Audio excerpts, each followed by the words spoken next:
Cumprimento a todos os meus irmãos com a paz de Jesus. Sejam bem-vindos a esta live do dia 5 de agosto. Um feliz sábado para todos vocês.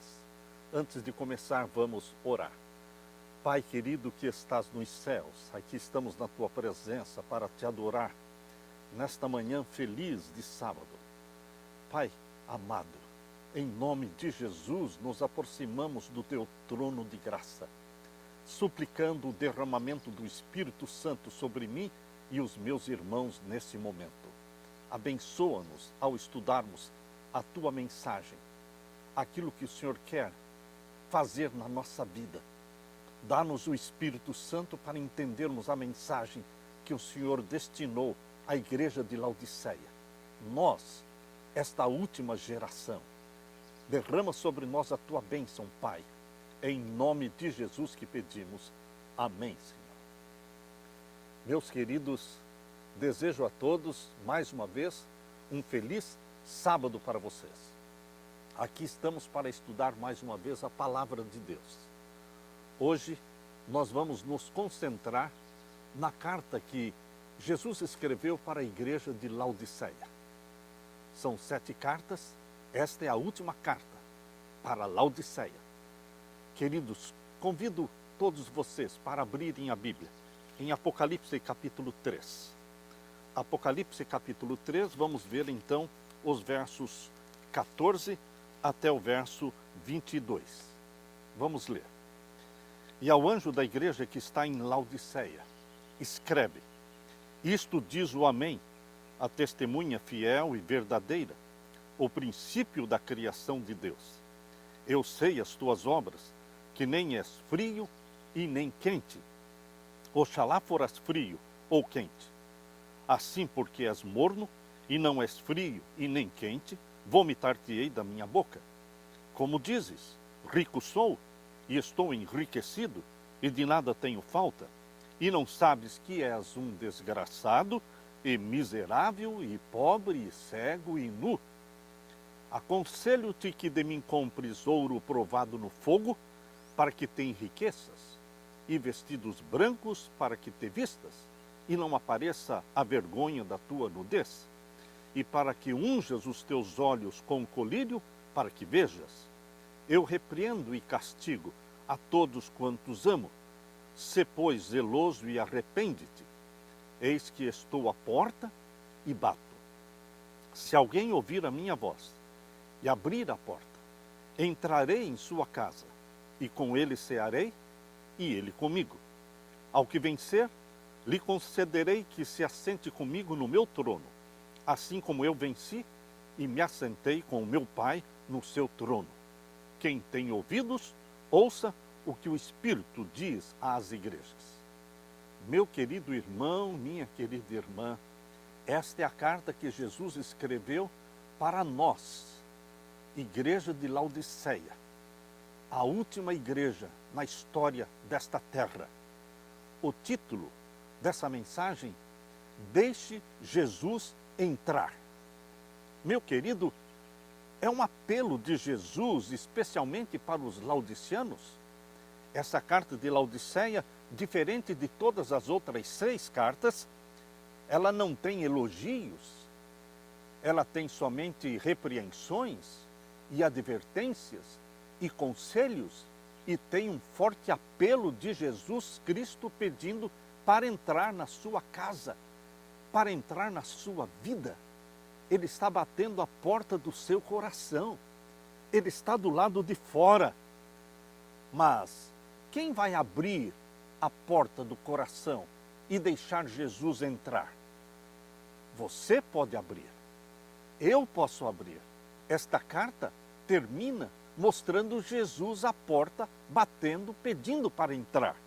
Se alguém ouvir a minha voz, disse Jesus, e abrir a porta, eu entrarei em sua casa, e com ele cearei, e ele comigo. Esta mensagem Jesus escreveu através do profeta João, na ilha de Patmos, no 1º século. E em 1876, a serva de Deus, Ellen White, ela escreveu o seguinte: a mensagem laodiciana aplica-se ao povo de Deus que professa crer na verdade presente. Você é do povo de Deus que acredita na verdade presente? Nós somos. Então é a nós que se aplica a mensagem de Laodiceia. Não é uma mensagem linda, não é uma mensagem de elogios, mas é uma mensagem de apelo ao nosso coração para que se abra e Jesus entre na nossa vida. Aqui diz, a mensagem laodiciana aplica-se ao povo de Deus que professa crer na verdade presente. A maior parte deles são professos mornos, têm nome, mas não têm zelo. Isso foi escrito em 1876, em Testemunhos, volume 4, página 87, parágrafo 1. Aplica-se a esta classe o termo morno. Professam amar a verdade, todavia são deficientes no fervor e no devotamento cristãos. A única esperança para os laodiceanos é uma clara visão da sua condição diante de Deus, o conhecimento da natureza de sua enfermidade. Nem são frios e nem são quentes. Ocupam uma posição neutra e, ao mesmo tempo, lisonjeiam-se de não necessitar nada, de coisa alguma. A testemunha fiel, que é Jesus, aborrece a mornidão. Causa-lhe desgosto a indiferença dessa classe de pessoas. Testemunhos, volume 4, página 87. Meu querido irmão, se lá no ano de 1876, Deus escreveu através da sua serva estas mensagens direcionadas à igreja de Laodiceia, que dizer da igreja hoje? Que dizer da nossa situação hoje, 2023? A situação mudou? Melhoramos? Ou estamos mais mornos ainda? Queridos, Laodiceia não quer dizer mornidão. Laodiceia significa povo do juízo. Nós estamos vivendo no tempo do juízo, que começou em 1844. Estamos agora aguardando para dentro em breve o início do juízo dos vivos. Quando for aprovado o decreto dominical, vai iniciar o juízo dos vivos. E o Senhor Jesus está a observar a sua igreja. Vê que a grande maioria é morna e deseja que ela se aperceba da sua condição enferma. Os que são quentes experimentaram o novo nascimento e sabem da necessidade de viver diariamente, permitindo que o Espírito Santo os controle. Se eles falham, não desculpam os seus pecados, mas prontamente correm para Jesus e pedem perdão e purificação. Por outro lado, os frios sabem que não possuem um relacionamento com Deus. Os frios não creem em Deus. Muitos deles são ateus. Muitos deles pertencem a religiões não cristãs, como o budismo, islamismo, shintoísmo, confucionismo, islamismo, hinduísmo. Mas, meu querido irmão, minha querida irmã, existe mais esperança para os frios do que para os mornos. Os mornos, eles foram batizados. Os mornos são membros da igreja, ocupam cargos de liderança, pensam que estão bem com Deus e não sabem que estão perdidos, como a dracma. A parábola que Jesus contou da dracma perdida, perdida dentro de casa. Os mornos são membros perdidos dentro da igreja. Você quer uma situação mais desesperadora do que essa? Queridos, nas cartas que Jesus escreveu, nas 7 cartas, esta é a mais desesperadora. E é a última geração vivendo na terra. Estamos às portas da segunda vinda de Jesus e o povo está morno. Deus quer sacudir a sua igreja. Rico sou, está dizendo a igreja, rico sou e estou enriquecido de nada tenho falta. E não sabes, Deus está falando, Jesus está falando, e não sabes que és um desgraçado e miserável e pobre e cego e nu. Apocalipse 3, verso 17. Que mensagem pesada, que mensagem que sacode a nossa vida, para nos tirar desta letargia, desta mornidão, desta sonolência espiritual. Quão claramente é pintada a situação dos que julgam ter toda a verdade. A verdadeira condição daqueles que julgam ter toda a verdade está descrita aqui na carta de Laodiceia. Se orgulham do conhecimento da palavra de Deus, se orgulham do corpo de doutrinas, são doutrinas puras, verdadeiras, bíblicas. Mas, queridos, ao passo que o poder santificador do Espírito Santo ainda não foi sentido na sua vida. Se a vida interior de muitos que professam a verdade presente, se a vida interior deles fosse mostrada, revelada, eles não se orgulhariam de ser cristãos, teriam vergonha. Podem estar clamando, templo do Senhor, somos templos do Senhor, ao passo que o seu coração está cheio de negócios profanos, comércio injusto. Os pátios do templo da alma podem ser guarida de inveja, guarida de orgulho, paixão, ruins suspeitas, amargura e formalismo vazio. Cristo olha com tristeza para o seu povo laodiciano, professo cristão laodiciano, que se sente rico, que se sente abastado no conhecimento da verdade presente e que se acha, todavia, destituído da verdade na vida e no caráter. A obra interior da graça no coração está em falta. Que maior engano pode sobrevir à mente humana do que a certeza de estar certo quando estamos totalmente errados? A mensagem da testemunha verdadeira encontra o povo de Deus em triste engano, todavia sincero nesse engano. Sinceridade no engano não salva. Quantos de nós, queridos irmãos e irmãs, quantos de nós somos sinceros no engano? Muitas vezes pensamos que a mornidão significa que não estamos trabalhando o suficiente para Deus, mas não é isso que mornidão quer dizer. Nós podemos estar ocupados na obra do Senhor, viajando o tempo todo, correndo de um lugar para o outro, de uma cidade para outra, de um país para o outro. Podemos estar com a nossa agenda cheia, mas onde está o Espírito Santo? Onde está Jesus? Está batendo a porta do nosso coração do lado de fora?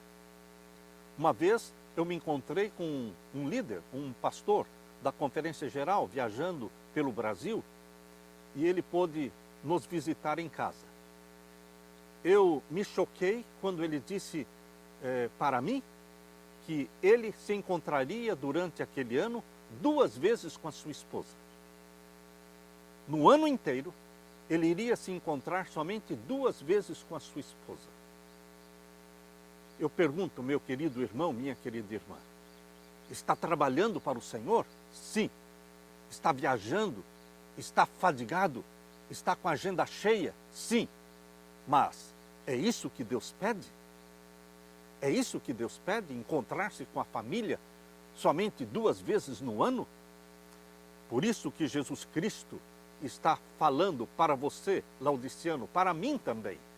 Podemos estar trabalhando para Deus, mas não sabemos que somos miseráveis, pobres, cegos e nus.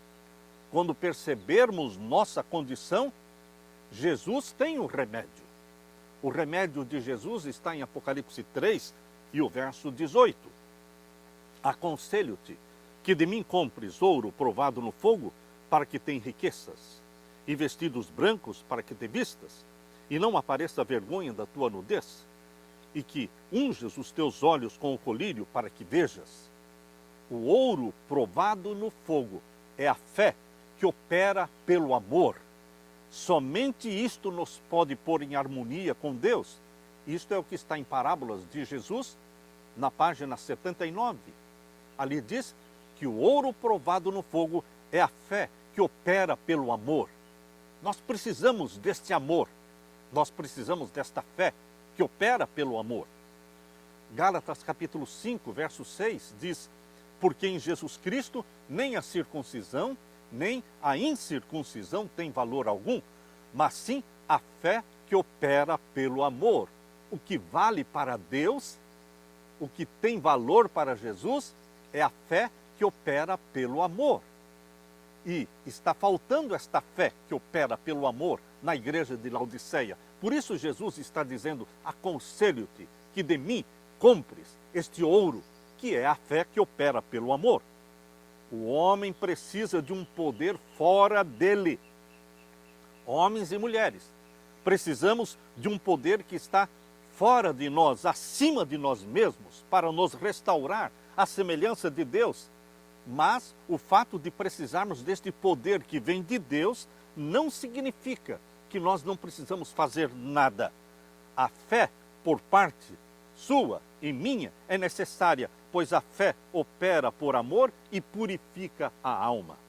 As vestes brancas são a justiça de Cristo que deve ser implantada no caráter. A pureza do coração, dos motivos, caracterizará todo aquele que estiver lavando as suas vestes e as branqueando no sangue do Cordeiro. Nesta vida, meus queridos, é que deveremos trajar as vestes da justiça de Cristo. Esta é a nossa única oportunidade de formar caráter para o lar que Cristo preparou para os que obedecem os seus mandamentos. O colírio oferecido por Jesus é o Espírito Santo. Queridos, o Espírito Santo nos convence dos pecados internos, externos, pecados da mente. Jesus Cristo quer nos purificar. Se um pecado for nutrido na alma, veja o que Deus escreveu no livro Desejado de Todas as Nações, página 215, parágrafo 2. Se um pecado for nutrido na alma, ou uma prática errônea conservada na vida, todo ser será contaminado. O homem torna-se instrumento da injustiça. Queridos, precisamos confessar todos os pecados. E o sangue de Jesus, 1 João 1,7, o sangue de Jesus é poderoso para nos perdoar e nos purificar de todo o pecado. O que devemos fazer, meu querido irmão laodiciano? Você e eu somos laodicianos. O que devemos fazer diante desta cena descrita por Jesus Cristo na carta de Laodiceia? Jesus diz o que nós deveremos fazer. Em Apocalipse 3, verso 20. Eis que eu estou à porta e bato. Se alguém ouvir a minha voz e abrir a porta, entrarei em sua casa e com ele cearei e ele comigo. É triste pensar que Jesus está do lado de fora. Não existe tempo para Jesus. Nas reuniões, nas comissões, nas juntas, queridos, Jesus quer participar. E Jesus vai derramar o Espírito Santo para controlar e dirigir as decisões das comissões da igreja, das mesas administrativas. Jesus quer derramar o Espírito Santo. Por isso ele está insistindo, batendo a porta, pedindo para entrar. Quão disposto está Cristo para tomar posse do templo da nossa alma, se o deixarmos entrar? E ele é representado aqui como esperando e batendo a porta do coração. Então, por que não entra? É porque o amor do pecado fechou a porta do coração.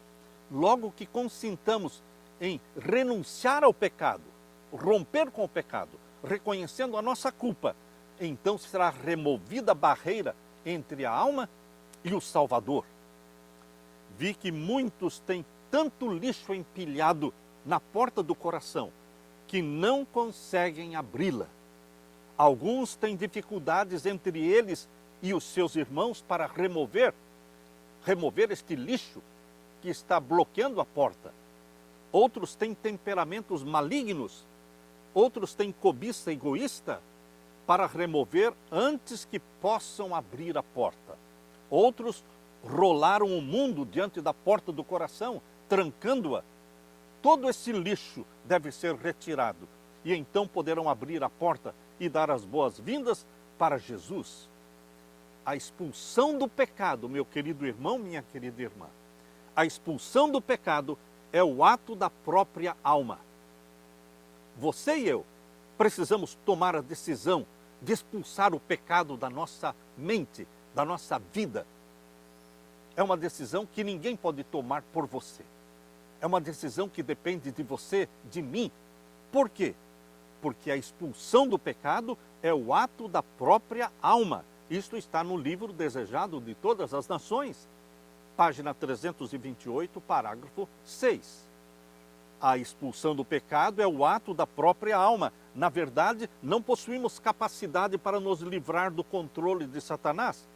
Mas quando desejamos ser libertos do pecado e na nossa grande necessidade clamamos por um poder fora de nós e a nós superior, as faculdades da alma são revestidas da divina energia do Espírito Santo e obedecem aos ditames da vontade no cumprir o querer de Deus. Humilhemo-nos diante de Deus. Façamos sinceros esforços para esvaziar o templo da alma de todo orgulho, toda inveja, todo ciúme, esvaziar a nossa alma de todas as suspeitas e críticas. Limpemos as mãos, nós pecadores, limpemos as mãos, e nós de duplo ânimo, mente dividida, purifiquemos o coração. Vamos sentir as nossas misérias, vamos lamentar e chorar, converter o riso em pranto e converter o gozo em tristeza. Humilhemo-nos perante o Senhor e Ele nos exaltará. Queridos, isso foi escrito em Testemunhos, volume 5, página 163. Como eu faço então, meu querido irmão? Como deveremos agir? Aqui vamos sugerir uma oração de entrega, desejo de romper, de expulsar o pecado. Oremos ao Senhor assim: Senhor, aqui está o meu coração, com todos os pecados que existem nele. Aqui está o meu coração cheio do ressentimento, de amarguras, de ódio, ou culpar os outros pelos meus pecados de irritação, de impaciência, de jogar a culpa nos outros. Por favor, Jesus, pegue o meu coração, me purifique de todo o pecado, cria em mim um novo coração e entre na minha vida e me capacite pela habitação do Espírito Santo em mim. Meu querido irmão, nós precisamos abrir o nosso coração a Jesus, conversarmos com Jesus abertamente. Jesus é o remédio para a nossa doença. A doença de Laodiceia, esta arrogância, essa presunção, somente Jesus pode curar. Jesus pode fazer isso se nos entregarmos a Ele. Se pedirmos a Jesus, o Senhor nos dará o Espírito Santo para purificar a habitação da alma, porque todos os quartos do templo de Deus devem ter a sua presença e ser purificados. Quando alguém é totalmente esvaziado de si mesmo, quando todo falso Deus é expulso da alma, o vazio é preenchido pelo poder de Jesus Cristo, o Espírito Santo.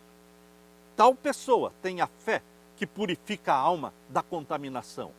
Ele está em conformidade com o Espírito e cuida das coisas do Espírito. Ele não tem confiança em si mesmo, porque Cristo é tudo em todos.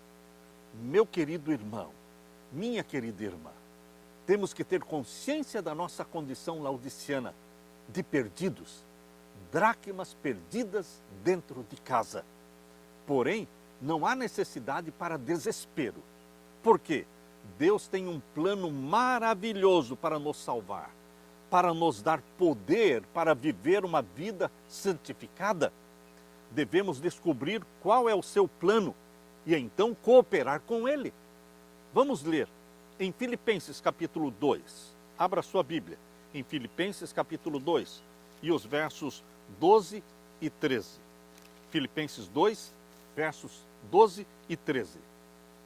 De sorte que, meus amados, assim como sempre obedecestes, não só na minha presença, mas muito agora na minha ausência, assim também operai a vossa salvação com temor e tremor.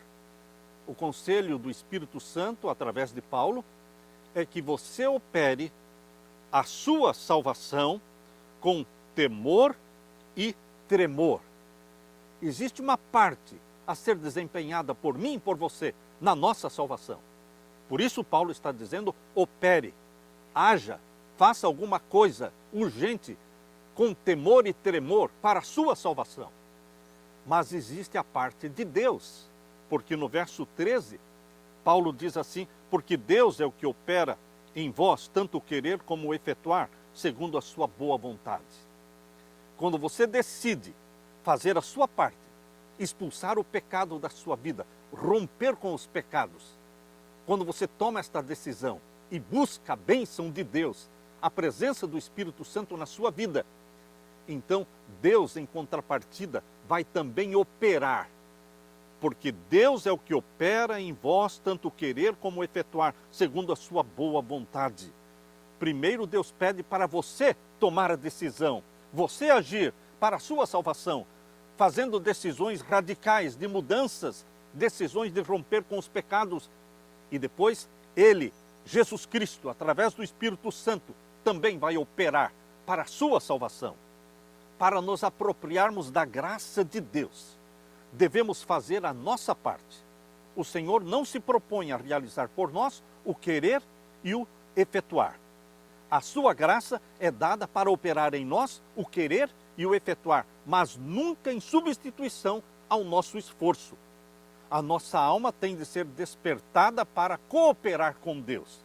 O Espírito Santo trabalha em nós para que possamos operar a nossa salvação.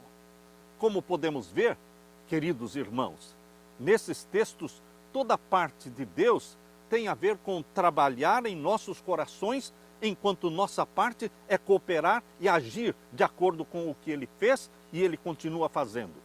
Não tente por suas próprias forças manter o seu coração santo. O poder vem de Deus, através do Espírito Santo.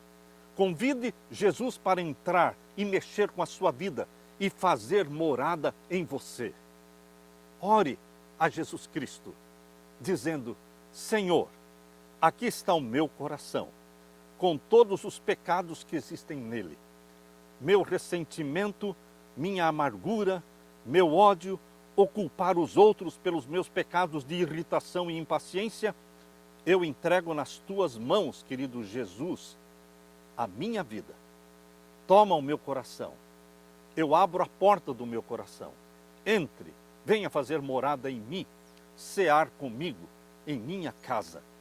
Derrama sobre mim o teu Santo Espírito. Vive em mim, Santo Espírito. Usa-me para a honra e glória do teu nome. Dá-me a tua bênção, para que eu seja uma bênção. Ajuda-me para que eu possa ajudar as pessoas. Dá-me para que eu possa dar. Querido Pai que estás nos céus, eu peço que Jesus Cristo habite em mim pelo poder do Espírito Santo.